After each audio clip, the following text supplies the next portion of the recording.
That was the feeling that swept through the NBA world when the news exploded. Michael Malone had been fired. Yes, the same head coach who led the Denver Nuggets to their first ever NBA championship in 2023. 1 year later, he's gone. Just like that. But what happened next made everything even more unsettling. Amid the chaos and disbelief, Boston Celtics head coach Joe Mazzulla, fresh off his own championship, was asked about Malone's firing. And his response? It was simply insane. "I wake up every day thinking it could be my last day," said Mazzulla, cold and calculated, as if he saw the NBA as an existential battlefield. You need that kind of perspective. It gives you gratitude, and it keeps you hungry. Who talks about mortality in the middle of a question about a colleague being fired? Only Joe Mazzulla. Of course it was him. Then came the line that hit like a gut punch, echoing long after the interview ended. "You want this for as long as possible, but you are completely replaceable. That's how it works." That's how it works? Even after raising the Larry O'Brien trophy? Once upon a time, the NBA was a league that valued continuity, long-term projects, and patience with leaders who delivered results. Today, it feels more like a reality show where even the winners can be eliminated without warning. Malone now joins a graveyard of discarded champions. Frank Vogel, who led the Lakers to the 2020 title, was fired 2 years later. Mike Budenholzer, who brought Milwaukee its first championship in 50 years in 2021, let go in 2023. Nick Nurse, the mastermind behind Toronto's miraculous 2019 run, ousted in 2023. Tyronn Lue, architect of the greatest comeback in finals history,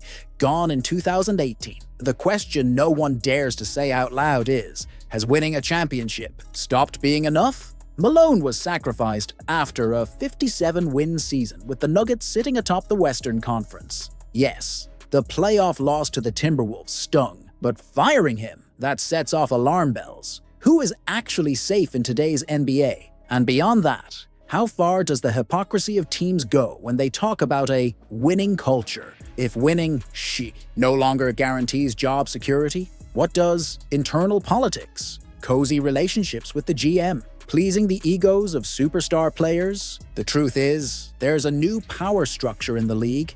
Head coaches have become the weakest link. One bad stretch, a divided locker room, an unhappy star, and that's all it takes. Heads will roll. Sources close to the Nuggets revealed. Rising tensions between Malone and GM Calvin Booth, who was also let go. Some players were reportedly uncomfortable with the special treatment given to Nikola Jokic and Jamal Murray. Was it true, or just the usual behind-the-scenes maneuvering that turns heroes into villains overnight? And now, all eyes turn to Joe Mazzulla, the leader of a Celtics team on the verge of doing the unthinkable, winning back-to-back titles for the first time since 1969, with Jayson Tatum and Jaylen Brown at their peak. Drew Holiday playing like a seasoned chess master, a deep, focused, well-coached squad. But the real question is that enough? Just look at the league's recent history. Even success is no shield against the guillotine. Mazzulla knows this.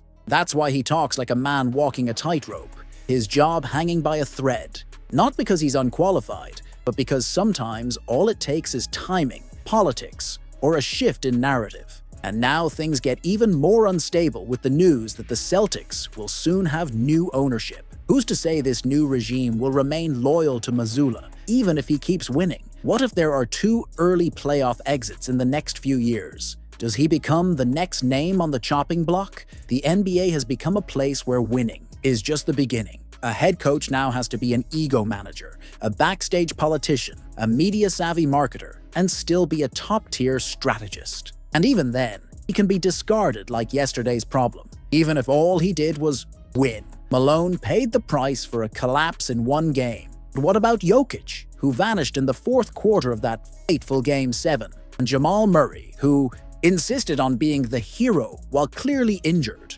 Why is it always the coach who takes the fall? These are the questions few have the guts to ask, but they need to be asked. Because if we don't push back against this culture of short-term thinking and disregard for long-term work, how many more coaches will have to fall just to keep owners happy? For now, Mazzulla remains on the throne, but He knows that throne is made of glass, and the next crisis, it could be the last. Porzingis bleeds, smiles, and ignites TD Garden like a gladiator. Yes, that was the wild scene that took over Boston and went viral across social media. Kristaps Porzingis, bleeding after a brutal elbow to the face, raises his blood-covered arms to the crowd like he just knocked someone out in the UFC. And all this after collapsing to the floor, hands covering his face, as the entire arena held its breath. But was it really just fun, like he said later? Or are we witnessing a player who has found chaos to be the perfect stage to own the narrative? It's fun, he said. Fun, taking a shot straight to the face, needing 4 stitches on your nose, and bleeding out of the game. Fun? Porzingis knows exactly what he's doing. The man is crafting mythology. He's not just a Latvian big man with a deadly jumper. He's a figure that blends the aesthetic of a Slavic warrior with the branding of an MMA fighter. And in that moment, arms wide open before 20,000 people, he wasn't just saying he was okay. He was declaring, "I'm your monster, the giant who bleeds and keeps fighting." And the craziest part, the play wasn't even ruled a flagrant foul. Cody Martin shoved his elbow bone into Porzingis' face and nothing. If it had been LeBron, Embiid, even Luka Doncic bleeding on the floor, the game would have stopped for 5 minutes while refs rolled out slow-motion replays from every possible angle. But Porzingis, he just stood up and walked off, bleeding, silent. And then the unthinkable happens. He comes back against the Knicks and drops one of the most dominant performances of the season. Points, 8 threes, a 30-foot dagger in crunch time, and all of this against the team that drafted him, the same one that traded him away like spare parts years ago. Was that also fun? Or was it a cold, calculated message from a man who doesn't forget? The truth is, Porzingis is scripting his own revenge arc, from fragile unicorn to Boston's modern gladiator. That old narrative, the one that said he couldn't take a hit,